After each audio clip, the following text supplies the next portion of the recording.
الحمد للہ رب العالمین والصلاة والسلام علی رسولہ الامین وعلی آلہ وصحبہ اجمعین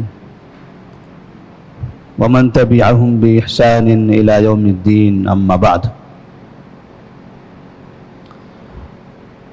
نبی کریم صلی اللہ علیہ وسلم کی سیرت کے اس سلسلہ دروس میں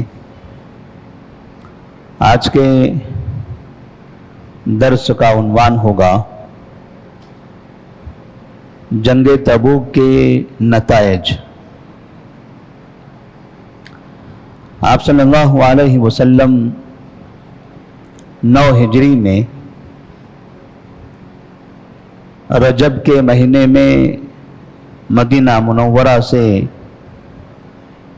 تبوک کے مقام کی طرف روانہ ہوتے ہیں۔ رومیوں سے مقابلے کے لیے،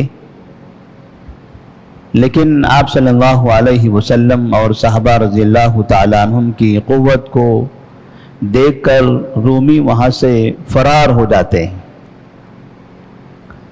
آمنا سامنا نہیں ہوتا، کوئی جنگ نہیں ہوتی۔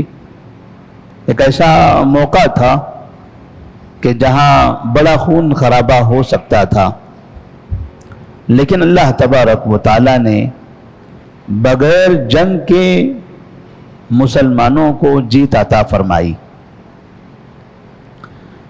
رجب کا مہینہ تھا جب تبوک کی طرف نکلے تھے، رجب کے بعد شعبان اور پھر رمضان کا مہینہ شروع ہو چکا تھا۔ رمضان کے مہینے میں آپ صلی اللہ علیہ وسلم صحابہ رضی اللہ تعالیٰ عنہم کو لے کر مدینہ منورہ کی طرف واپس آ گئے۔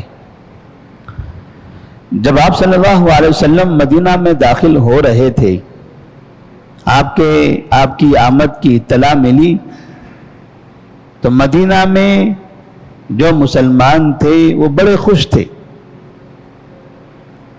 اور خوشی میں مدینہ شہر سے باہر نکل کر نبی کریم صلی اللہ علیہ وسلم کے استقبال کے لیے نکل پڑے، حتیٰ کہ بچیاں بھی، اور آپ صلی اللہ علیہ وسلم کی تعریف کرتے ہوئے وہاں پر چند اشعار گنگنانے لگے۔ اشعار کے کلمات نبی صلی اللہ علیہ وسلم کی تعریف میں گنگنانے لگے۔ طلع البدر علینا من ثنیات الوداع وجب الشکر علینا ما دعا للہ دعا۔ یہ مشہور نظم ہے۔ تقریباً جب ہم مکہ مدینہ جاتے ہیں تو گلی گلی میں دکانوں سے یہ نظم ہمیں سنائی دیتی ہے۔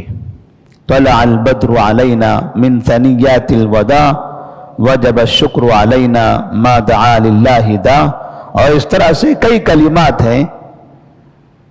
نبی کریم صلی اللہ علیہ وسلم کے استقبال میں یہ اشعار کہے جا رہے تھے۔ مدینہ منورہ میں ہر طرف خوشیاں ہی خوشیاں تھی۔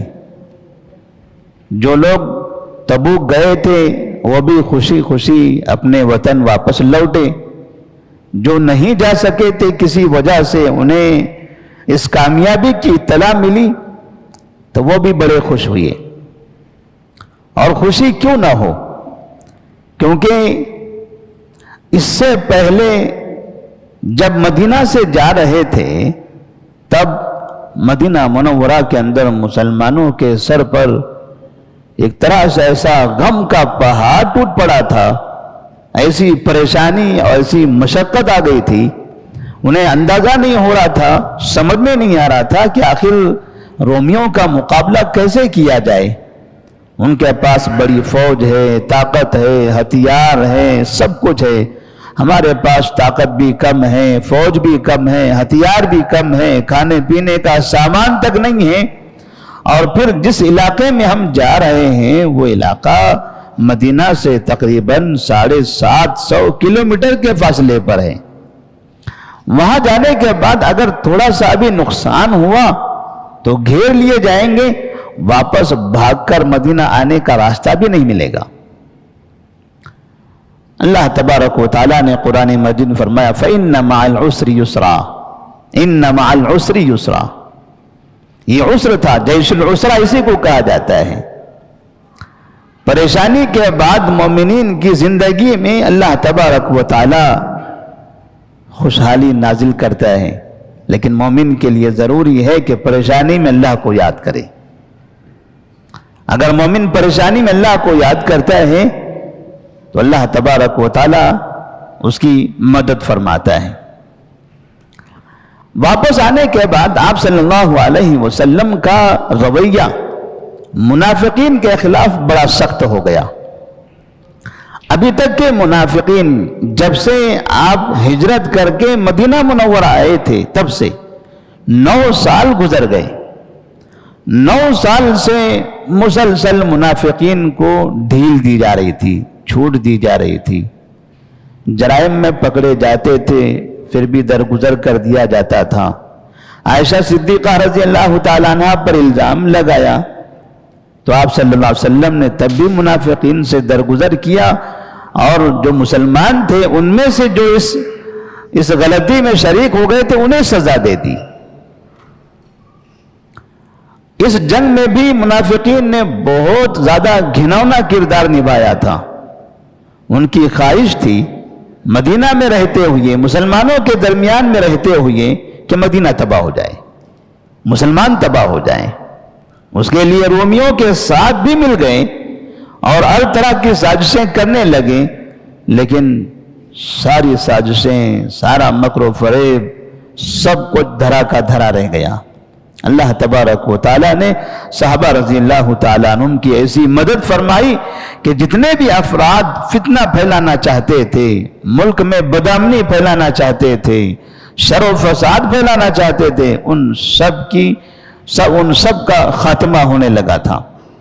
اب یہاں آنے کے بعد آپ صلی اللہ علیہ وسلم نے اعلان کر دیا آج کے بعد سے منافقین کے ساتھ کوئی نرم رویہ نہیں اپنایا جائے گا۔ اب یہ آخری حد ہے، یہاں تک کہ ان کو بہت ڈھیل دی گئی۔ آج کے بعد سے اب ان کے ساتھ کوئی نرمی برتی نہیں جائے گی۔ جس جرم میں پکڑے جائیں گے، جہاں دھوکہ دیتے ہوئے پکڑے جائیں گے، وہاں سخت سے سخت ان کے خلاف کارروائی کی جائے گی۔ یہاں تک کہ آپ نے یہ بھی اعلان کر دیا کہ ان کے صدقات نہ لیے جائیں۔ صدقہ زکوٰۃ جو منافقین چونکہ مسلمانوں کے درمیان میں رہتے ہیں، مسلمانوں کے ساتھ نماز بھی پڑھتے ہیں، صدقہ و خیرات کرتے ہوئے دکھاتے بھی تھے تاکہ لوگ ان کو مسلمان سمجھیں، آپ نے ان کا صدقہ لینے سے منع کر دیا۔ اس لیے کہ جب ہم کسی کو مال دیتے ہیں تو سامنے والا دینے والے کے لیے تھوڑا نرم ہو جاتا ہے، اور ان کی نماز جنازہ پڑھنے سے منع کر دیا کہ اگر منافق کا انتقال ہو گیا مدینہ میں تو اس کی نماز جنازہ نہیں پڑھی جائے گی، ان کے لیے مغفرت کی دعائیں بھی نہیں کی جائے گی، ان کے قبرستان میں یا قبر کے پاس کھڑے رہ کر ان کے لیے دعا بھی نہیں کی جائے گی۔ کسی بھی طرح کا کوئی نہ استغفار والا معاملہ ہوگا مرنے کے بعد، اور نہ زندگی میں ان کے اوپر رحم کرنے والا معاملہ ہوگا۔ منافقین کے ساتھ آپ کا یہ رویہ، اب یہ منافقین کو گویا کہ یہ پیغام دے رہا تھا، یا تو اب سدھر جاؤ، فتنہ فساد پھیلانا بند کر دو، اسلام قبول کر لو، نیت صاف کر لو، اعمال کو اچھے بنا لو، یا پھر مدینہ چھوڑ کر یہاں سے چلے جاؤ، ورنہ اگر یہاں جرائم کریں گے تب پھر یہاں پٹائی ہوگی، اب یہاں سزا ہوگی، اب معاف نہیں کیا جائے گا۔ اسی طرح سے جنگ تبوک کے بعد نبی کریم صلی اللہ علیہ وسلم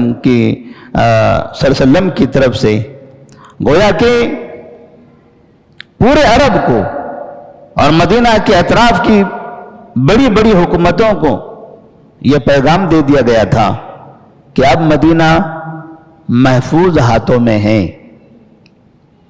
اب یہاں کے بعد سے کوئی بھی قوم اس مدینہ پر چڑھائی کرنے، مدینہ پر حملہ کرنے کی نہ سوچے، جو جہاں ہیں وہاں اپنے اپنے علاقے میں امن سے رہیں۔ عرب اگر کہیں رہتے ہیں وہ اپنی جگہ رہیں، تجارتی معاہدے کرنا ہے ہم کریں گے، ہمارے شہر میں آپ کو آنا ہے آنے دیں گے، لیکن شرارت یہ معاف نہیں ہوگی، یہ برداشت نہیں ہوگی۔ رومیوں کو بھی یہ پیغام دے دیا گیا کہ ابھی ہم آپ کے دروازے تک پہنچے تھے، ہم چاہتے تو آپ کے گھر میں داخل ہو کر آپ کا پیچھا کر کے آپ کو سزا دے سکتے تھے۔ ساری دنیا دیکھتی تھی کہ آپ کی سلطنت، آپ کی بادشاہت، آپ کی زمانے کی قوت کا کیا حشر ہوا، لیکن ہم نے آپ کا پیچھا نہیں کیا، آپ کو چھوڑ دیا، آپ کی عزت محفوظ رہ گئی، دنیا کے نگاہ میں آپ کی عزت محفوظ رہ گئی۔ لہذا اب آئندہ کبھی بھی مدینہ کی طرف آنے کی یا فوج تیار کرنے کی کوشش نہ کرنا، ورنہ جس طرح سے جتنے سرکشوں کا خاتمہ کیا گیا ہے، فسادیوں کو ختم کر دیا گیا، تو بڑی سے بڑی طاقت ہی کیوں نہ ہو، اب مسلمان ان سب کے لیے تیار ہیں۔ مسلمان اب چاہتے ہیں کہ پورا علاقہ پرامن ہو، امن والا ہو، یہ دنگے، یہ جھگڑے، یہ فساد، یہ لڑائیاں، یہ جنگ، یہ سب ختم ہو جائے۔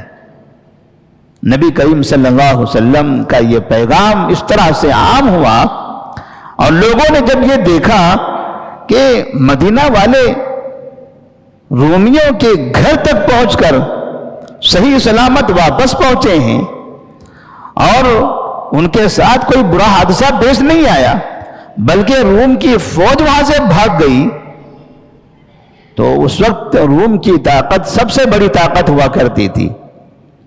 دو قیصر اور کسرا کی تو بڑی بادشاہتیں تھیں، یہ قیصر تھا، اور ایک کسرا کی بادشاہت تھی فارس میں، اور ابھی قریب میں ہی اس قیصر کا غلبہ ہو چکا تھا کسرا پر بھی، یعنی اس سے بڑی طاقت اب یہ شمار ہونے لگی تھی، سب سے بڑا حاکم یہ ہوتا تھا، اور یہ حاکم مسلمانوں کے سامنے بھاگ گیا، شکست کھا گیا۔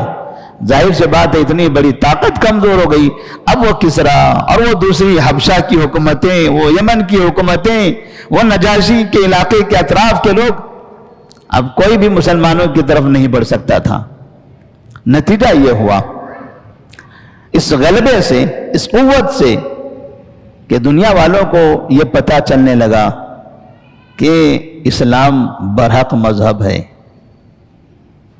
کیونکہ دنیا میں حق کا غلبہ ہوتا ہے، یہودیت تباہ ہوتی نظر آ رہی ہے، عیسائیت برباد ہوتی دکھائی دے رہی ہے، شرک مرتا ہوا دکھائی دے رہا ہے، جن کا جھنڈا بلند ہو رہا ہے وہ صرف اسلام ہے، وہ مسلمان ہے۔ لہذا انسانوں کے دماغوں میں کھلبلی مچی ہوئی تھی، اور وہ سوچنے پر مجبور تھے کہ آخر حق کہاں ہے۔ یہودی سوچ رہا تھا، عیسائی سوچ رہا تھا، مشرک سوچ رہا تھا، اور سب کے دل سے یہ باتیں باہر نکل رہی تھی کہ سچائی اور حق اسلام میں ہے۔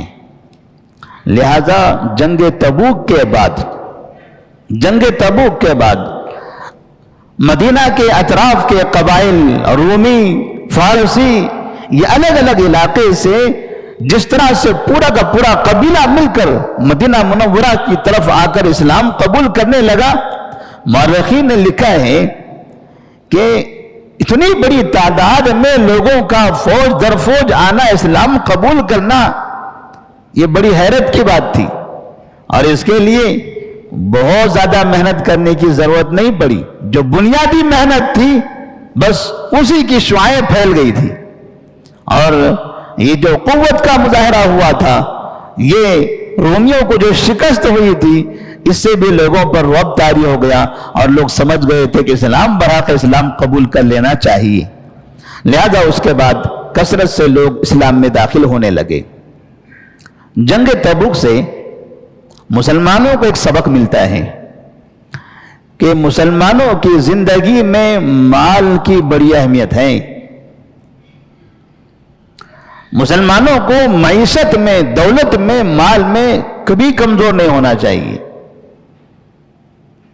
اور ہم دیکھ رہے ہیں کہ جو مسلمان معیشت میں، مال میں طاقتور ہیں، آج وہ ساری دنیا کو فائدہ پہنچا رہے ہیں، اور جو مسلم ممالک یا مسلم علاقے کمزور ہیں وہ اپنا بھی پیٹ نہیں بھر سکتے، دوسروں کا کیا کریں گے؟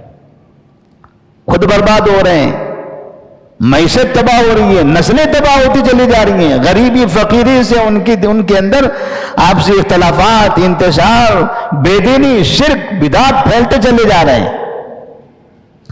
آپ صلی اللہ علیہ وسلم نے جنگ تبوک کی شروعات میں جب صحابہ رضی اللہ تعالیٰ عنہ سے کہا تھا چلیے جنگ کرنا ہے، اللہ کے راہ میں اپنا مال قربان کیجیے، عثمان بن عفان رضی اللہ تعالیٰ عنہ جنہوں نے تقریباً 900 اونٹ لائے تھے اور کئی دینار نبی کے 1000 دینار نبی کے گود میں لا کر ڈال دیے تھے، آپ صلی اللہ علیہ وسلم وہ دینار اس طرح سے الٹتے پلٹتے تھے اور کہتے تھے ما ضر عثمان ما فعل بعد اليوم، ما ضر عثمان ما فعل بعد اليوم۔ یہ عثمان رضی اللہ تعالیٰ عنہ کی جو خدمت ہے، جو قربانی ہے، وہ تو عظیم صحابی ہے ہی، نبی کے داماد بھی ہیں، ان کا مقام مرتبہ ویسے بھی بہت اونچا ہے، وہ سابقین اسلام میں سے ہیں۔ اس کے باوجود اب یہاں مسلمانوں کی پریشانی میں اسلام کی مدد کے لیے، مسلمانوں کی قوت کے لیے، مسلمانوں کے تحفظ کے لیے انہوں نے جو اپنا مال قربان کیا ہے، نبی کہتے ہیں ما ضر عثمان ما فعل بعد اليوم، یہ بھلایا نہیں جائے گا زندگی بھر۔ آج کے بعد عثمان چاہے جو کریں انہیں کوئی چیز نقصان نہیں پہنچا سکتی۔ اس کا مطلب یہ تھا کہ آپ صلی اللہ علیہ وسلم یہ بتانا چاہتے تھے کہ مسلمانوں کے پاس دولت ہونی چاہیے تاکہ دین کی حفاظت کے لیے، مسلمانوں کی حفاظت کے لیے، ان کے شہروں کی حفاظت کے لیے مسلمانوں کا مال کام آئے۔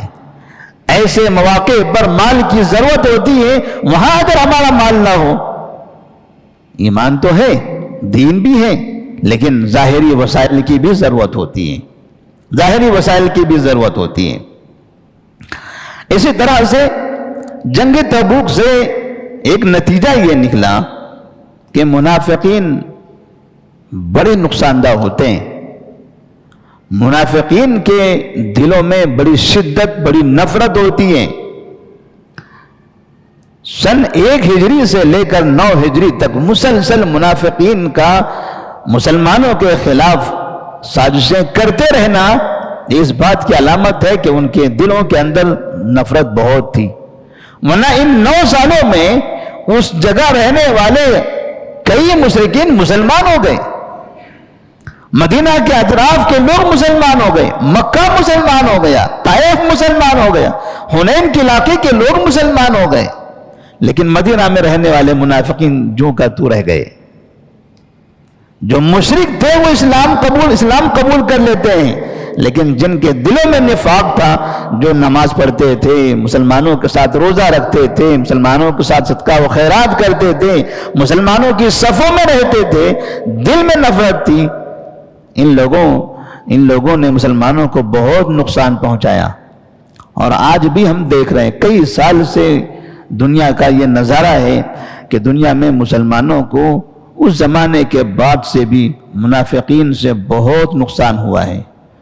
اور ایک بڑا مسئلہ فلسطین کا، لوگوں کو لگتا ہے کہ فلسطین یہ عرب ملک ہے اور یہ بعضوں میں یہودی ملک ہے، یہ سارے عرب مل کر یہودیوں کے خلاف جنگ نہیں کر پا رہے ہیں۔ مسئلہ عربوں کا اور یہودیوں کا نہیں ہے، مسئلہ یہودیوں کا اور منافقین کا ہے، مسئلہ یہود کا اور منافقین کا ہے۔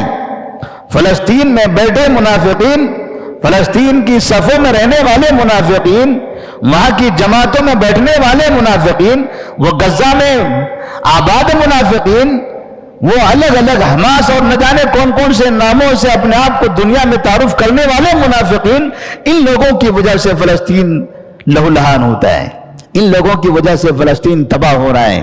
اور یہ منافقین کبھی بھی نہیں چاہیں گے کہ فلسطین آزاد ہو، مسلمانوں کے ہاتھوں میں ہو۔ جب تک یہ حماس اور اس طرح کے منافقین کی جماعتیں وہاں پر رہے گی، یہود کا غلبہ ہمیشہ رہے گا اور وہاں اسلام آہستہ آہستہ ختم ہوتا چلا جائے گا۔ آج ہم دیکھ رہے ہیں وہاں سے اسلام ختم ہو رہا ہے، وہاں شیعیت اور منافقین کی تعداد بڑھتی چلی جا رہی ہے۔ ایک مسجد منہدم ہوتی ہے، کل پتہ چلتا ہے کہ وہ مسجد جو آج مسجد تھی اب وہ کل ماتم خانہ بنا ہوا ہے۔ انہوں نے مسلمانوں کی مسجد کو منہدم کر دیا اور اسی قوم نے مسلمان نام کے ایک جماعت کو ان کے ماتم کرنے کے لیے اجازت دے دی۔ آئیے آپ یہاں آپ کا ماتم خانہ بنا دیجئے، یہ آپ کا حسینی بنا دیجئے، اس کو زینبیات میں تبدیل کر دیجئے، اس کو عاشور خانہ بنا لیجئے۔ بھلا یہ کیسے ہوا؟ نماز نہیں پڑھی جا سکتی، یہودیوں کو نماز سے تکلیف، مسلمانوں سے تکلیف، اور وہی یہودی عاشور خانہ بنانے کے لیے ان کو اجازت دے رہے ہیں۔ اس کا مطلب یہ ہوا کہ یہ جو عاشور خانہ بنوا رہے ہیں یہ حقیقت میں مسلمانوں کی تباہی کے ذمہ دار ہیں۔ ایسے کئی علاقے ہیں جہاں مسلمان منافقوں کی وجہ سے پریشان اور برباد ہو رہے ہیں۔ اسی طرح سے جنگ تبوک سے ایک نتیجہ ہمیں یہ ملتا ہے کہ زندگی میں سچائی یہ انسان کو عزت دیتی ہے، سچائی سے انسان کا مقام و مرتبہ بلند ہوتا ہے۔ چاہے سامنے کوئی مشکل مسئلہ ہو، کہیں تکلیف ہو رہی ہو، وقتی طور پر اس تکلیف کو برداشت کر لیا جائے، لیکن سچائی کا دامن نہ چھوڑا جائے۔ نبی صلی اللہ علیہ وسلم تبوک سے واپس آئے، دو طرح کے لوگ تھے نبی کے سامنے آنے والے۔ ایک وہ تھے جو یہ عذر پیش کر رہے تھے کہ ہم بیمار تھے، ہم فلاں تھے، ہماری فلاں پریشانی تھی۔ انہوں نے بیماری کی اور الگ الگ طرح کے بہانے بنا کر عذر پیش کیا، نبی نے ان کو چھوڑ دیا۔ وہ منافقین تھے، جھوٹ بول کر اب خود کو معذور منوانا چاہ رہے تھے تاکہ نبی انہیں کچھ نہ کہیں۔ نبی نے ان جھوٹ بولنے والے معذور لوگوں کو چھوڑ دیا۔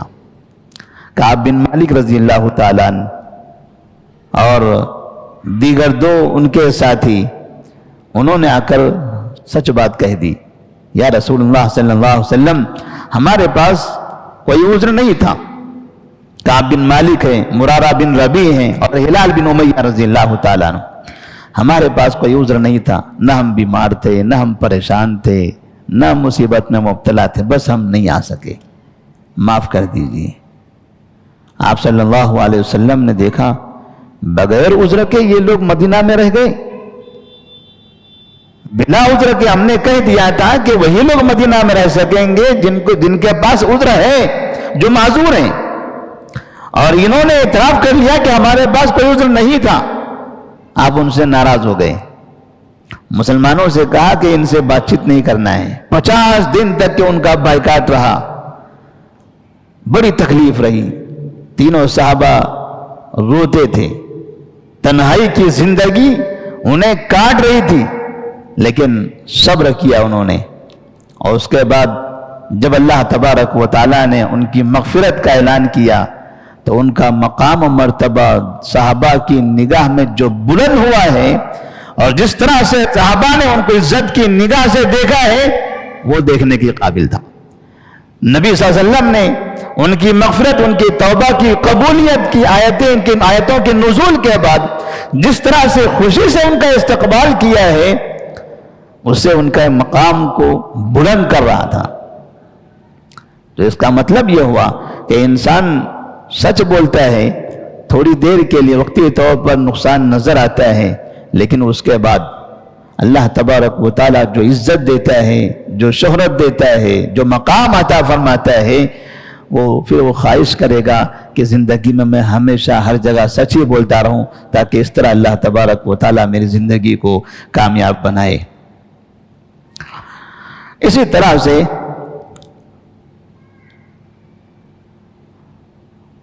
جنگ تبوک کے بعد نبی کریم صلی اللہ علیہ وسلم نے بعض جو علاقے تھے ان لوگوں سے جزیہ لیا، اہل کتاب سے اور دیگر افراد سے، کہ آج کے بعد سے آپ لوگ سالانہ اتنا جزیہ دیں گے۔ حقیقت میں جب ہمارے ملک میں جزیہ، قدیم زمانے کے جو جزیہ اور ٹیکس ایسے تذکرے ہوتے ہیں میڈیا میں، تو لوگ یہ سمجھتے ہیں کہ دیکھو یہ بادشاہ لوگ آئے ہوئے تھے اور یہ کافروں سے، غیر مسلمین سے جبراً جزیہ لیا کرتے تھے۔ مطلب یہ تھا کہ یہ لوگ غلاموں کی طرح ہے ہمارے پاس، اور یہ ماہانہ یا سالانہ ہمیں اتنا پیسہ دیتے رہیں گے۔ حالانکہ جزیہ کا وہ مطلب نہیں ہے۔ اسلامی سلطنت میں جو افراد ہوتے ہیں یا تو وہ مسلمان ہوں گے یا تو وہ غیر مسلم ہوں گے۔ جو مسلمان ہوں گے وہ سالانہ زکوٰۃ دیں گے، جو مسلمان ہوں گے وہ سالانہ زکوٰۃ دیں گے۔ زکوٰۃ 2.5% ہوگی، اور جو مسلمان نہیں ہے وہ جزیہ دیں گے، اور جزیہ یہ 2.5% کے مقابلے میں بے انتہا کم ہوگا۔ ایسا نہیں کہ 2.5% زکوٰۃ ہے اور جزیہ اس سے کہیں زیادہ ہے کفر کی بنا پر، نہیں۔ مسلمانوں پر تو زکوٰۃ واجب تھی، ان کو 2.5% تو دینا ہی دینا ہے ہر حالت میں۔ اب یہ کافر جو جزیہ دے رہے ہیں، چونکہ وہ مسلم حاکم کے ماتحت ہیں، مسلمان حاکم کی ذمہ داری ہے اس کی جان کی حفاظت کرنا، اس کے مال کی حفاظت کرنا، اس کی عزت کی حفاظت کرنا، اس کے گھروں کی حفاظت کرنا۔ یہ حفاظت کی ذمہ داری مسلم حاکم کی ہے۔ ایسی صورت میں اس کے بدلے میں یہ جو اضافی جو خرچ ہے ان کی حفاظت کے لیے، اسی کا وہ خرچ ہوتا ہے جس کو جزیہ کا نام دیا جاتا ہے۔ اور جزیے کا اگر ترجمہ ہم کریں ٹیکس کی شکل میں آتا ہے۔ بعض علاقوں میں ٹیکس بہت زیادہ ہوتا ہے، بعض علاقوں میں ٹیکس کم ہوتا ہے، بعض چیزوں میں ہوتا ہے بعض چیزوں میں نہیں ہوتا۔ کچھ ممالک ایسے ہیں جہاں پر ٹیکس بہت زیادہ ہونے کی وجہ سے قوم پریشان رہتی ہے۔ حقیقت میں یہ ٹیکس اور جزیہ ہوتا ہے یہ ملک چلانے کے لیے، ملک کا نظام چلانے کے لیے۔ لہذا مسلمانوں نے جو قوم مغلوب ہو گئی، جو شکست کھا گئی، کبھی بھی ان پر مسلمانوں نے ظلم نہیں کیا، کبھی ان کا مال نہیں لوٹا۔ نبی نے کبھی اس کی تعلیم نہیں دی تھی۔ اور جنگ تبوک میں جو اتنی بڑی فتح ہوئی، تو فتح حاصل کرنے کے بعد تبوک سے لے کر مدینہ تک جو واپس آ رہے تھے، اس درمیان میں بھی کہیں بھی یہ فتح کی خوشی میں چور، یہ افراد جس طرح سے بعض مرتبہ ہم دیکھتے ہیں لوگ کسی چیز میں جیتتے ہیں، کامیاب ہوتے ہیں، خوشیوں میں چلتے پھرتے ایک دوسرے پر حملے کرتے ہیں، گالیاں دیتے ہیں، دنگا کر کے چلے جاتے ہیں۔ کیوں؟ خوشیاں منا رہے ہیں، خوشیوں میں وہ انسانوں کو نقصان پہنچاتے ہیں، مخالفین کو تکلیف دیتے ہیں۔ اس طرح کا کوئی معاملہ نہیں ہوا تھا۔ جن لوگوں نے آپ کو تکلیفیں دی آپ نے ان کو جواب بھی نہیں دیا، سیدھے امن کے ساتھ مدینہ منورہ واپس آ گئے۔ اس طرح سے جنگ تبوک نبی صلی اللہ علیہ وسلم کی زندگی کی یہ آخری جنگ تھی۔ پہلی جنگ جنگ بدر اور یہ آخری جنگ جنگ تبوک۔ پہلی جنگ سن 2 ہجری میں ہوئی تھی، اس میں 313 مسلمان تھے، سامنے 1000 تھے۔ اور یہ آخری جنگ جنگ تبوک جس میں تقریباً 40,000 مسلمان تھے، تقریباً 40,000 مسلمان تھے۔ اس طرح سے یہ تعداد سے بھی سمجھ میں آتا ہے کہ یہ 8-9 سال میں مسلمانوں کی تعداد کتنی بڑھ گئی تھی۔ اور اس جنگ کے بعد اب کوئی جنگ نہیں ہوئی ہے، یہاں سے جنگوں کا اختتام ہو گیا۔ ہم انشاءاللہ آئندہ کے درس میں جنگ بدر سے لے کر جنگ تبوک تک یہ جو جنگیں ہوئی ہیں ان کا حاصل کیا ہے، نتیجہ کیا ہے، کیا اس سے فائدے ہوئے، کہاں کس چیز سے نقصانات نظر آتے ہیں، اور دنیا میں جو جنگیں ہوتی ہیں وہ کس کیفیت کی تھی، اور نبی صلی اللہ علیہ وسلم کے زمانے میں جو جنگیں ہوئی تھی ان کی کیا کیفیت تھی۔ انشاءاللہ اس پر اختصار کے ساتھ روشنی ڈالیں گے۔ اللہ سے دعا ہے کہ اللہ تبارک و تعالی ہم تمام کو نبی صلی اللہ علیہ وسلم کی سیرت سمجھنے کی توفیق عطا فرمائے۔ والسلام علیکم ورحمۃ اللہ وبرکاتہ۔